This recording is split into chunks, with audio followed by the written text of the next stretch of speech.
গ্ৰন্থখনিত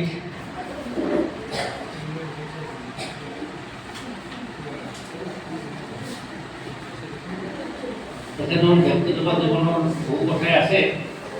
থিয়েটাৰৰ কথা, পল্লৱী থিয়েটাৰৰ কেইখনমান ফটো ইয়াত দিয়া হৈছে। খুব বেছিকৈ দিব পৰা সম্ভৱ নহ'ল, সংৰক্ষণৰ অভাৱ হৈছে হয়তো, কেইখনমান দিয়া হৈছে। যা হোক,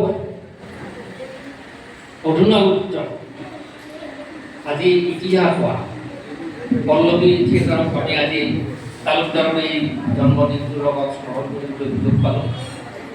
পল্লৱী থিয়েটাৰে অসমৰ সাংস্কৃতিক জগতখনত, বিশেষকৈ ভ্ৰাম্যমাণ থিয়েটাৰ জগতখনত কি অৱদান আগবঢ়াইছিলে, মই মোৰ লিখাৰ জৰিয়তে কিছু কথা দেখিছোঁ। সেই সময়ত কেনেকৈ শিল্প